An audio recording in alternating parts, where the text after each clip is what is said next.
Ladies and gentlemen, I am at LodiCon with WWE Hall of Famer, the $1 Million Man, Ted Dibiase. Ted, how you doing, man? I'm doing great, brother. How about yourself? I'm all right. So how have you enjoyed LodiCon so far? Oh, it's been awesome. I mean, awesome. I've been signing my life away, signing pictures and memorabilia and taking pictures with the fans. And I mean, I love coming to events like this.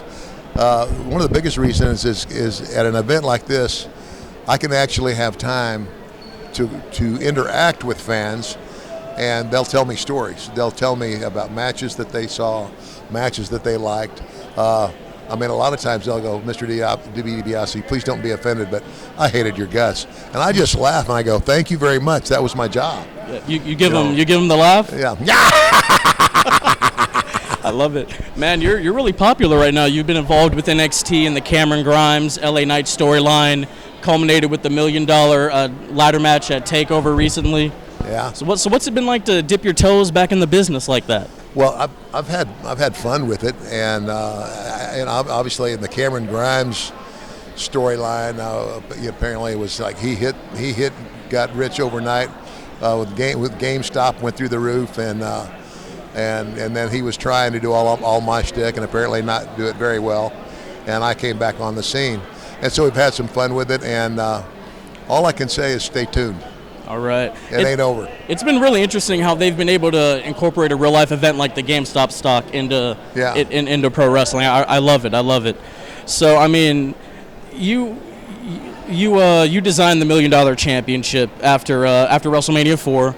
So, I mean, did you have a hand in designing it yourself, or did they kind of show you sketches along the way?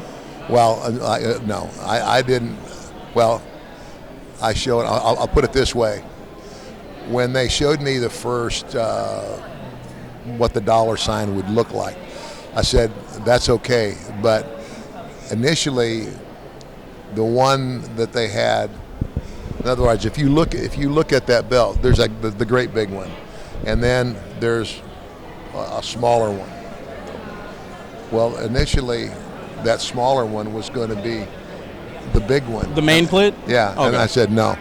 That won't ever work, and so they made it bigger, and but I mean, basically, I tell everybody this. I said Vince McMahon created this character. When I sat down and talked with Vince, he said, Ted, I've got an idea, and he said it's never been done in wrestling before, and he said I think you're the guy that fits the bill. You interview well, you carry yourself well. And he said, but he says, until you sign a contract with me, I can't tell you what it is. Because if I tell you what it is, I've given away a great idea, and you could run somewhere else and try to do it. Okay. And so I had to have enough confidence in Vince to say, okay, I'm your guy. And finally, that's what I did. And when he laid that out for me and said, you're gonna fly first class everywhere. You're going to stay at the finest hotels. You're going to have limousine service every day. I mean, you pinch me. Is this real? Is this really happening to me? And he said, I think I can make you one of our hottest heels of all time. And I said, yeah, both in the dressing room and out. But and that wasn't so true, though. I mean, most of the guys, I don't know, there might have been a little jealousy, but most guys looked at it like, you know what, if I had that opportunity, I'd take it. Oh, absolutely. And the other thing was I already had a lot of respect from my peers, basically just for my ability in the ring. From the territory days. Yeah. Okay. So, I mean, you've also been in the news recently because there is a petition online for WWE to officially recognize you as the WWE Champion. The main event back in, 1988, you buy the belt off of Andre, and I've been doing some research. I believe you actually defended it like at a house show, and then they took it off of you, and then it led to the tournament at WrestleMania 4. So, I mean, in your eyes? I had a match with Bam Bam Bigelow. Okay. And so, yeah, and of course, we're having fun with this. I mean, the guys that started the petition, there, my son has he's in business with a couple of guys that are both former military. Ted Jr.? Yeah. Okay. And They have redesigned my entire website, milliondollarman.com. I've got more product now. I've got new T-shirts, and I've got $1 Million Coffee, and it's really good. I mean, if I'm going to put my name on it, it has to be top of the line. It's got to be top of the line. And absolutely. So, and fans, go out there and get it. My coffee's good, and soon to come barbecue sauce. JR, move over. Okay. All right. I'm down. You doing just barbecue sauce? You doing the rub also? Oh yeah. We're gonna have a rub as well. Okay. And so I don't know. There's some barbecue guru that my son knows about, because my son is really my son loves to grill. He really, he's really gotten into grilling. But anyway, that guy's a big fan of mine, and I wish I could remember his name. But apparently we're going to do something with him too. Okay, I see. So anyway, a lot of good things happening, and as that happened, this thing with the WWE and NXT getting a hold of me and saying, hey, we got an idea, and I've enjoyed it. The other reason I've enjoyed it is it gives me an opportunity to be around the new talent, and I told them I'm there. I'm there like 2 days a week. Like a Monday and Tuesday. I said, I'm here. I'm going to be available. If you have any questions, if you want to visit, I'm available. All you have to do is ask. All right. Real quick before we let you go, do you have a funny Andre story for us? Everybody does. I loved Andre. HBO did a wonderful job. That was a beautiful documentary of helping people understand the hardship of Andre's life, which I saw firsthand. But yeah, my favorite Andre story is we fly to Japan. It's a 14-hour flight. And, number one, Andre's sitting in first class. But Andre's sitting in a first class airplane seat is like me sitting in a coach seat. I can sit there, but I'm not comfortable. And it's 14 hours on a flight. Then you get on a bus and you go to the hotel. Well, everybody unloads their stuff. And we're going to meet in the lobby to go out and have dinner. And the idea is the first night you're there, stay awake as late as you possibly can because of the time difference.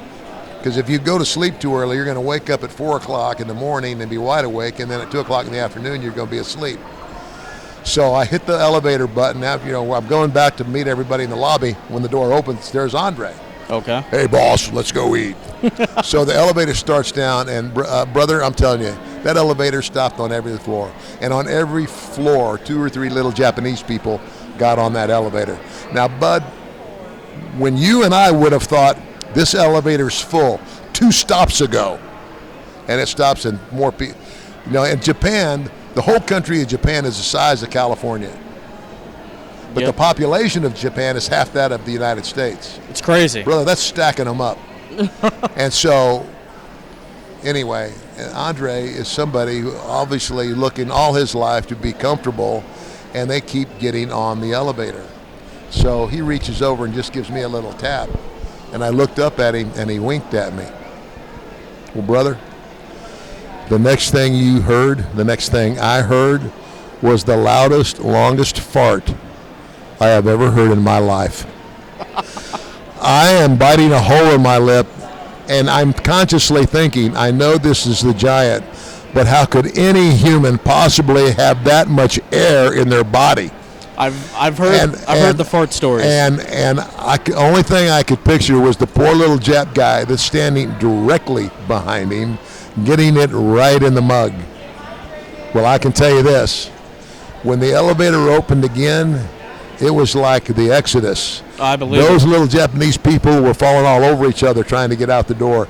And by the time they all got out and the elevator was closing again, the doors were closing again, the only ones on the elevator were me and Andre, and all you could hear was Andre going, oh, oh, oh.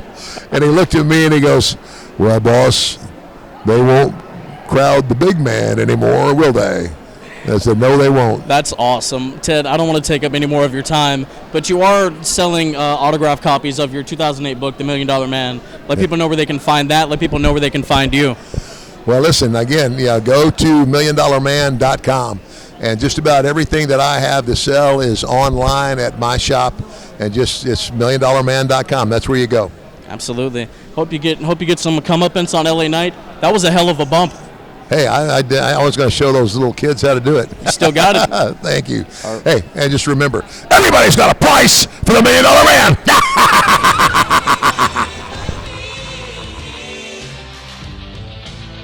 This has been the Bulletcast. Thank you for listening.